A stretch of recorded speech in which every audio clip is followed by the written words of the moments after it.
begin. Hi, my name is Joe Miller, the author for The Basic Successful Deer Hunting. And today our video is about deer tape, or engineer tape, whatever you want to call it.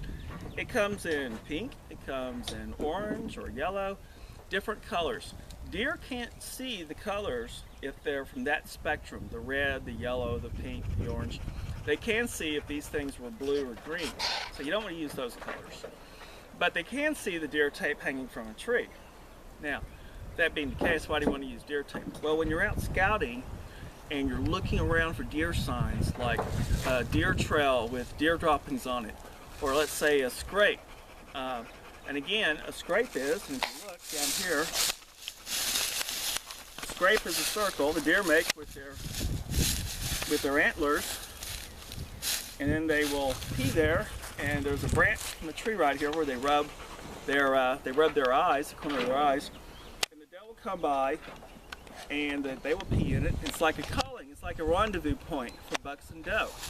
Or there might be a rub, and again, a rub is where you have a tree and they rub their antlers on it to get the bossy part off their antlers, the growth, and they come out with shiny antlers. They also have pheromones that they put from the antlers on the trees, and that's where they have their scent on these trees, where they have the rubs. So you're looking for that. Well, when you're walking around the woods, you can get lost. Easy to get lost. If you mark your trail with this tape, all you gotta do is pull a little bit off, and you tie it, say right here.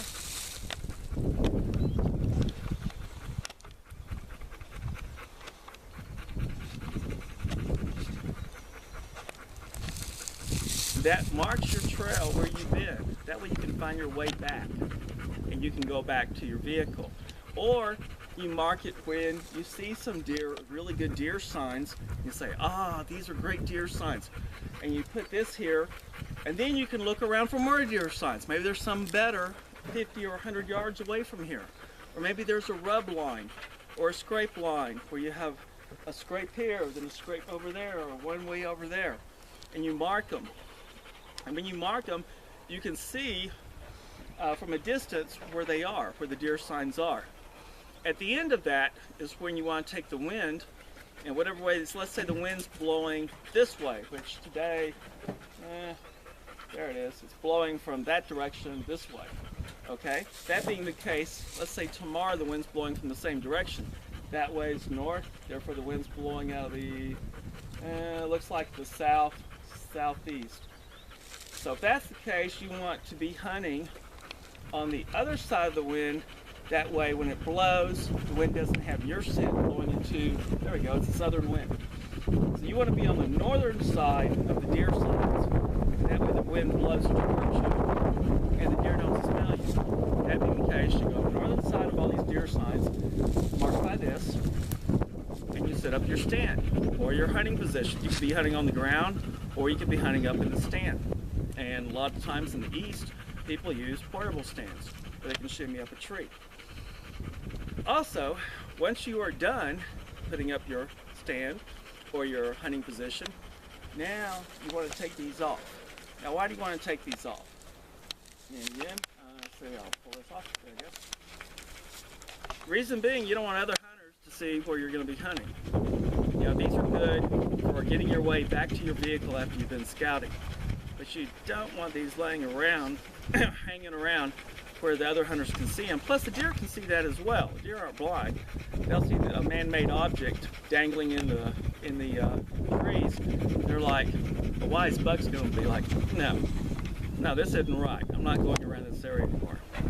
So again, these are good temporary markers, especially for not getting lost, and also for marking the deer signs. Another use for this is if you shoot a deer, and let's say the deer runs off. You know, you didn't get the right kill shot. If you get the right kill shot in the heart or in the neck, they're going to fall down. But even still, sometimes they do go off, and you got to track them. When you start seeing the blood, it's good to mark it, blood here, and you start looking around. Let's say the blood went that way, you found some more blood that way, you mark that one.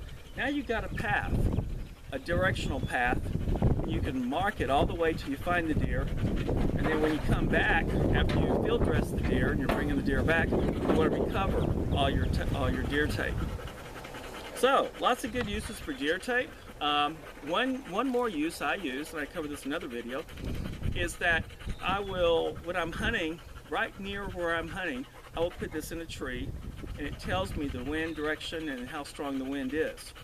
And that way I know that while I'm hunting, I'm still in a good spot. The wind is blowing from the deer signs, or from the deer and the deer signs, away towards me. That's good. So anyway, so always bring some deer tape when you go scouting it or even hunting in the woods.